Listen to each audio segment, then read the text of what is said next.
Hello, welcome back to my channel. My name is Zoe, and in today's video I want to talk about all the books that I have read in November.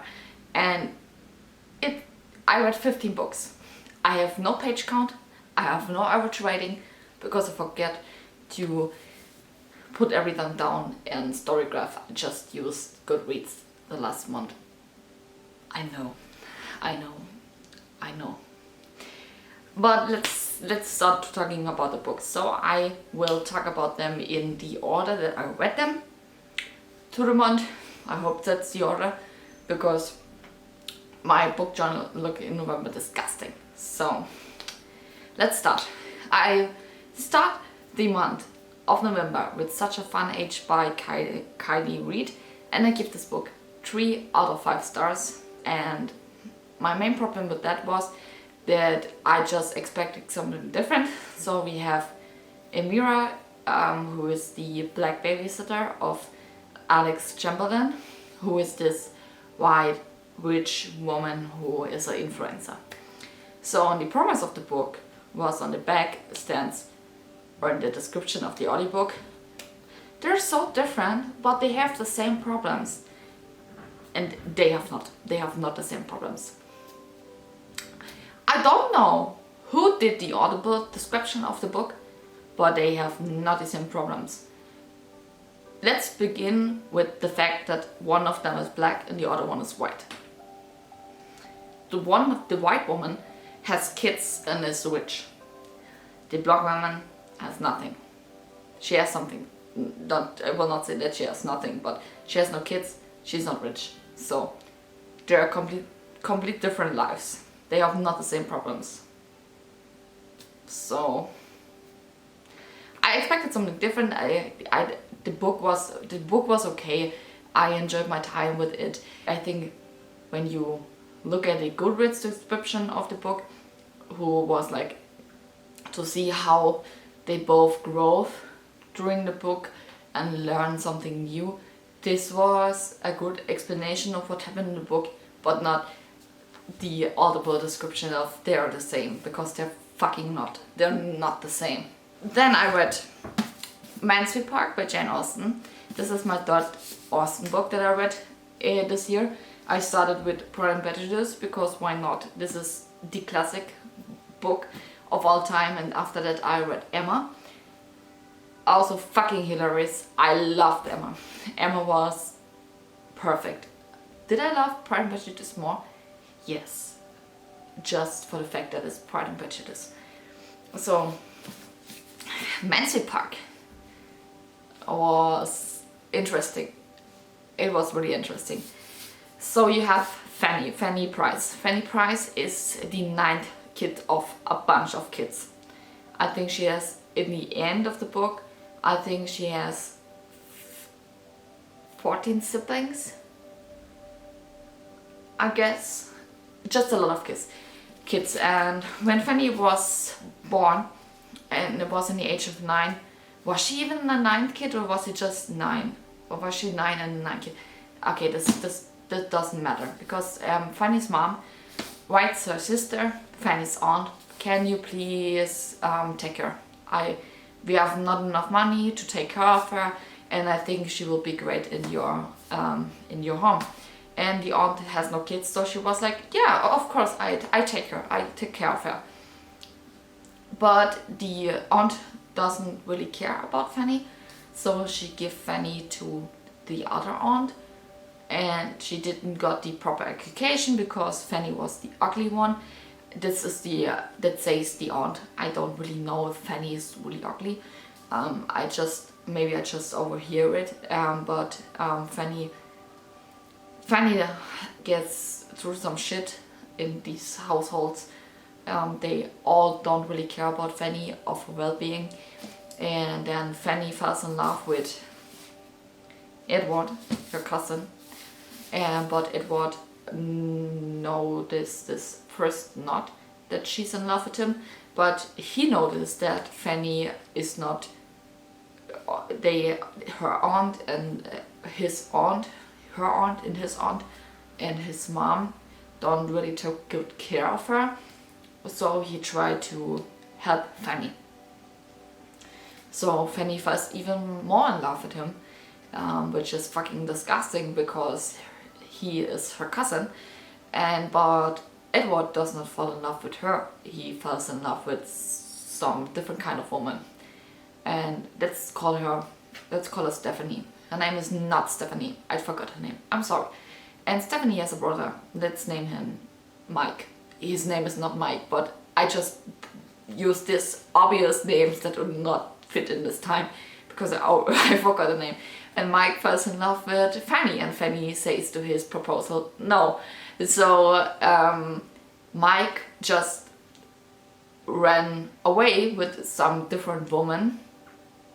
Let's call the woman Christina, and Mike and Christina marries, and then they get a divorce. So Stephanie is socially disgusting by everyone, so Edward can't marry her.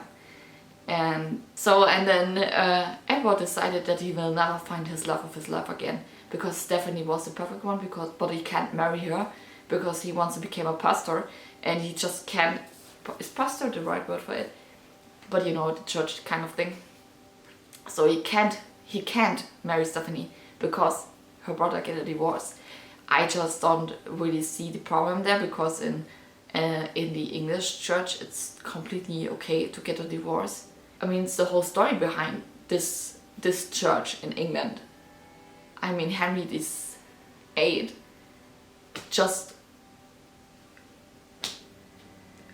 he was the reason for this whole thing. But okay, so he marries Fanny because she was there.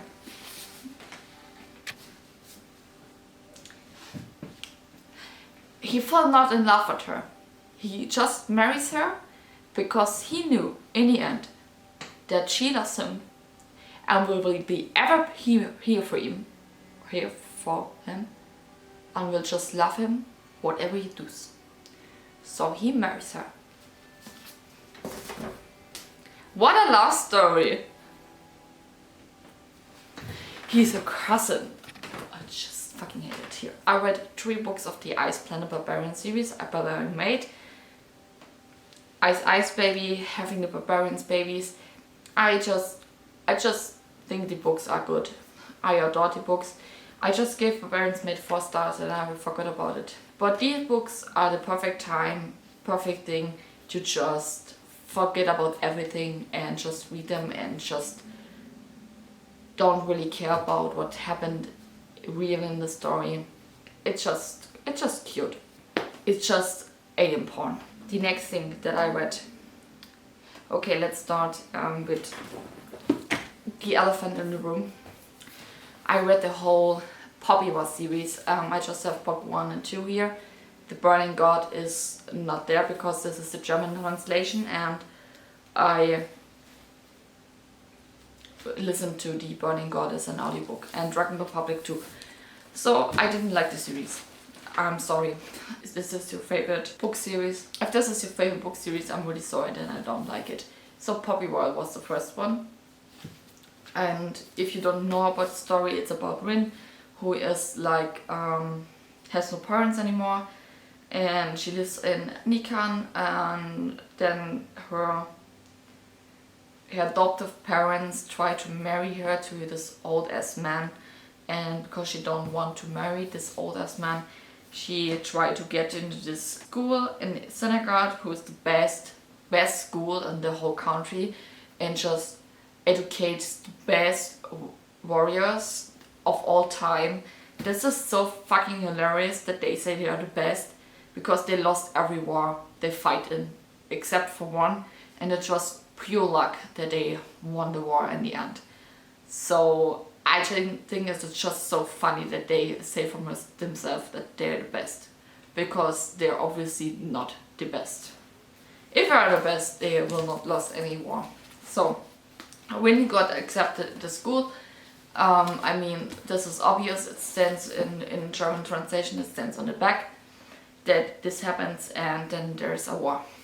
So this is the beginning situation, and I didn't like it. I didn't like Rin as a character. She has no character development in my opinion. It's just a spiral downhill. it's fucking annoying. I really hate Rin. I hate the drug situation in this country and the just lack of information what this goes with it. In the beginning of Poppy War, they were like, oh, drugs are so bad, and then just everyone takes it and no one thinks about it. It's like, oh yeah, you want some drugs? I have everything here what you want. Do you like opium? Do you like heroin? Or do you like crack? What is your favorite? I'm like, oh, please, what? There was no one there was like, yeah, drugs are bad. I mean, everyone says it, but everyone takes it, so what's the point of it? And yeah, I didn't like it. And I just don't really, this is a spoiler, I didn't like that Rin was so useless. I mean, in the beginning I was like having this, I was so sad for her because she always thinks that she's useless. But the more the story goes on, she is fucking useless. The most of the time she couldn't use her powers. So what's the whole point of the powers that she has? Because she couldn't fucking use it. In the first book she just used it to destroy a whole country and won the war. Then in the second book she couldn't use it again. She could only use it in the end because Kittai becomes her anchor. And then in the third book Kittai was kidnapped and she couldn't use it again. What was even the whole point of her abilities? So yeah, I didn't like it. So Poppy War got 3.5 stars, Dragon Republic 3.75 stars, and Burning got 2 stars. I can't recommend the book series, and I think if you really want to read a book that is kind of different and with the war situation, there are a lot of books more that have the same topics or the same kind of war situation going on, but not the kind of amount of trigger warnings that come with the book. And I just really don't get it why some of the scenes were described so descriptive and graphic. And I just really think that why it's so graphic and descriptive just for the shocking moment that you are shocked by it. Not really because this is necessary. So what after that I read the Ex Hex by Aaron Starling. I just give this book 3 stars from 5. I think the book is okay. This was nothing special. It was I don't know. You have this boy and a girl, woman and man. They broke up a few years ago, and the woman just did a spell on him, and they try to get rid of the spell, and then they realize they like each other still, and yeah, so it was kind of cute, but it was nothing special that I would recommend to everyone they should read it, or it was nothing really special to me. So okay, after that I read Vampire Academy, the second book from Michelle Mead. This is, I reread this with the Citadel. This is the Patreon for reads, and we call ourselves the Citadel, and this is so fun. And a few of them decided that they want to read the Vampire Academy books, and I read them back then when they just was released, I think 2009, 2010. I read them and I remember that I liked them, and now I'm rereading them and I still like them, but just pure nostalgia, not really because they're good. So I give this book 3 stars. I remember after the end of the book why I started to like the series so much, because something happens there, and after that I can remember that I started liking more. Then the whole love story between Rose and Dimitri is just disgusting, because he is, I think, almost mid-20s and she's still a minor. That's fucking disgusting. Okay. And the Moroi just keeps trying to destroy themselves, and it's just so fun, because the Moroi just can be have these strong abilities. They can control the 4 elements, and back then when they first have them, they fight with these elements and they just can be really powerful. and then after, but they stopped doing using the abilities as fighting skills. So they stopped doing this because the humans, I think they just try to use them for the abilities. So I get it why they stop using them, but they don't fight with it anymore. So they need the Dampiers to survive the whole life. But they Moroi don't want to sleep with humans to produce more Dampiers. So they need woman Dampiers to survive and to try to make more babies. But when you are a woman Dampier and you are not a guardian like Ross wants to become one, and just decided to be a stay-at-home mom, you are disgusting, and you are, I think, a blood whore, because you are not worthy and you don't get any help. So in my opinion, the Moroi deserve to be destroyed, because that's fucking hilarious. So let's talk about These Hollow Woes. These Hollow Woes was the book club pick from Olivia Rizzala's channel, Patreon. And if you know, I am also in there.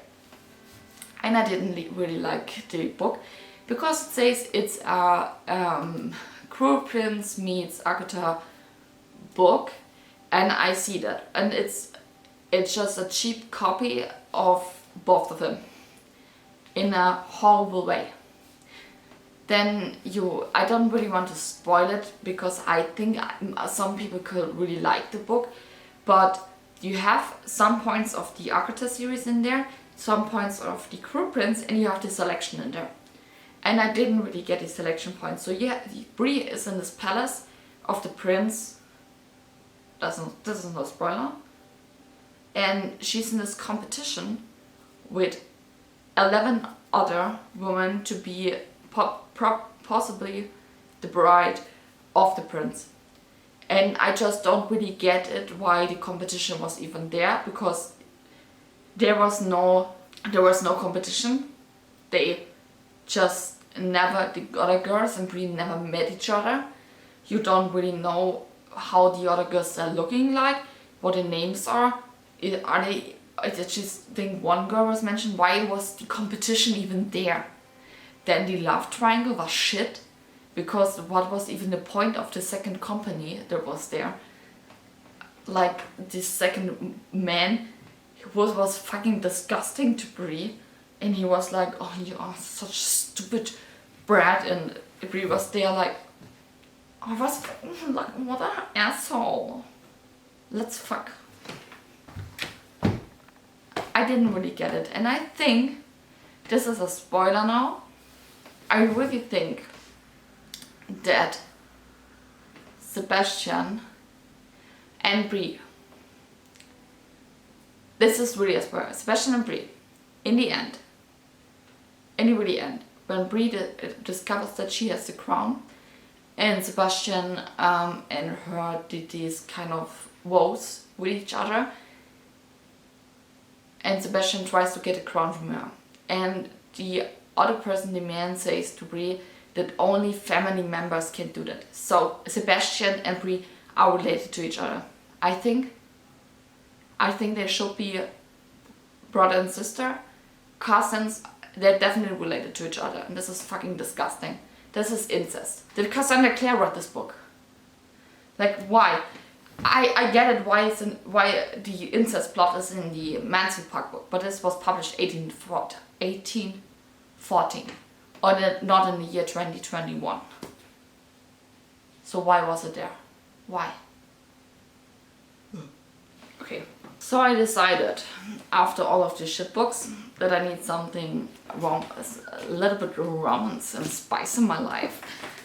So I decided to read for a full week, just romance books. And I did that. So let's start with Take a Hint, Dani Brown. Take a Hint, Dani Brown is the second book of the Brown Sisters trilogy, and it's all about Danica, who only wants to be professional success and just to rise and thrive in the academic life and just be this powerful woman. We stand that. love it.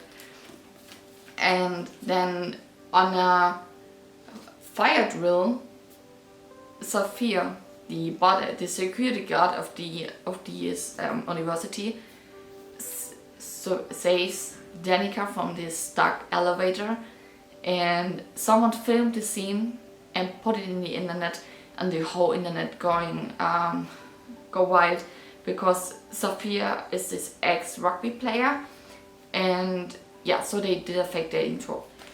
Did I like the fake dating trope? I don't know. I don't know if I like this in this book. But on the other hand, do we like the fake dating trope in general? Because they're always weird. Like, why should someone fake dating someone? But okay.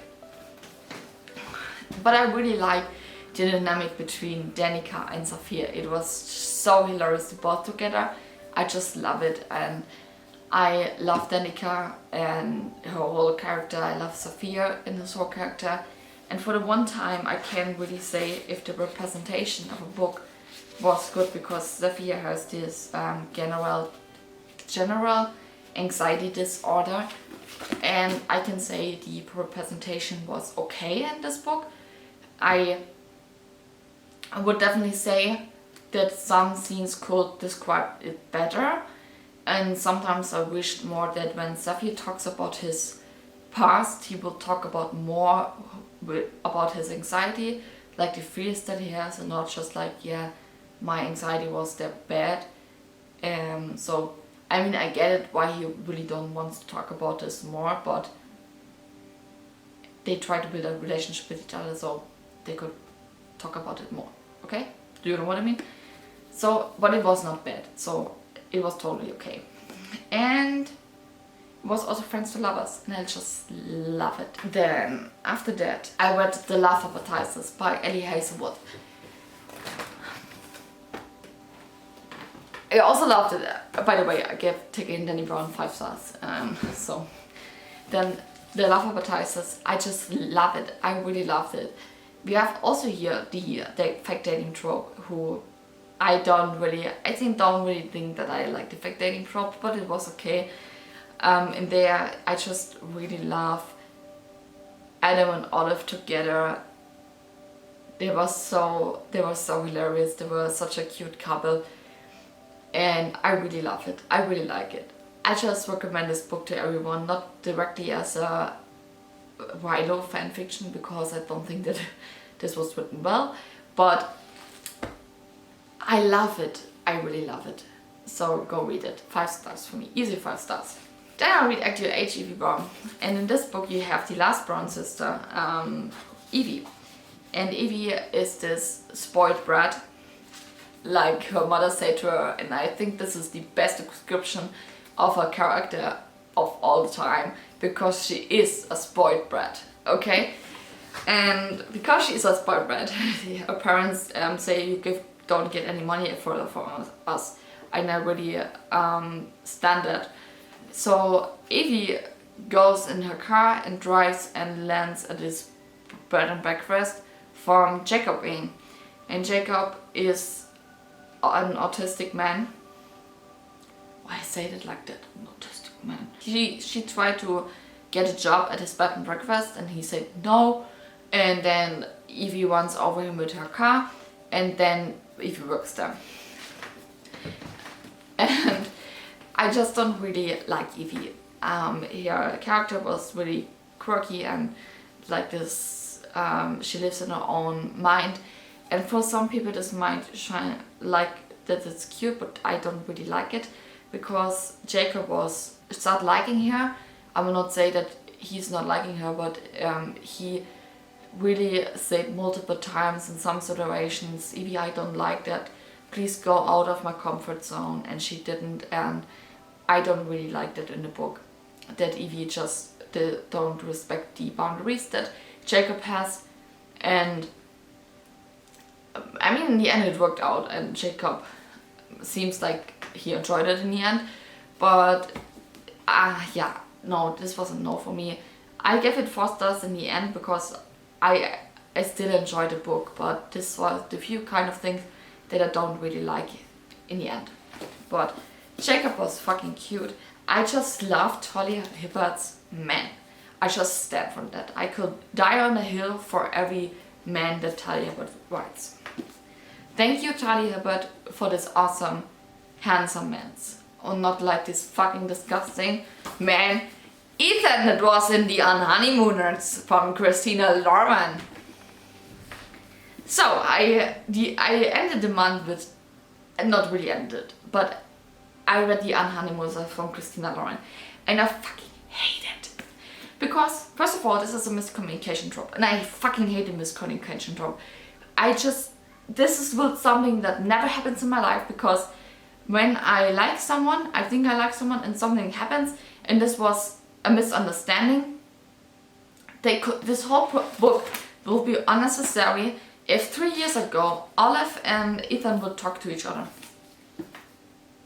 They never talk to each other, never, because both of them think that they don't like each other, and I think that's fucking stupid, because it would solve the problem.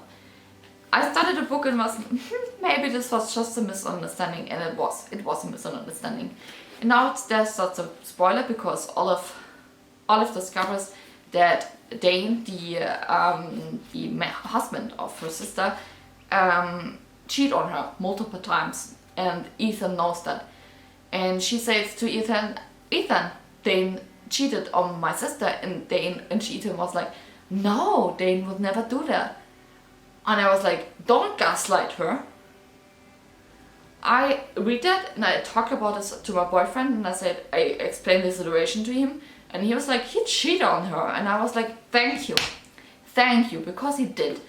And then Ethan and her sister Amy start screaming and crying to Olive that she's lying, and that she's a stupid bitch, and that she's just a fucking loser who is pessimist and don't deserve anything in her life, and that's the whole reason she tries to make these things out of her mind to destroy Amy's life, and just don't want Amy to be happy. And I'm just like, what the fuck happens here? And then they never apologize. Amy never did. Amy never apologized to her sister, to what she says to her. And I would never take the apologize from Ethan. If I were Olive, I will just throw Ethan in the trash can. I will never forgive him. I'm really sorry if the Unhoneymooners is your favorite book, but it was just a no for me. So yeah, that was all the books that I read. I hope I talked in the end about 15 books and I don't forget anything. This month was really mixed, and I hope that now December goes a little bit better. I really hope it. So I hope you enjoyed the video. I hope you had an awesome November reading month. And all my social media is linked down in the description down below. If you want to follow my YouTube channel so you don't miss any video, I will be happy to have you here. Don't miss the Koto San that is currently going on. I will stream at least one time a week a live video, and I'm a little bit nervous, but yeah, I really hope I see you there, and then I will see you in my next video. Bye!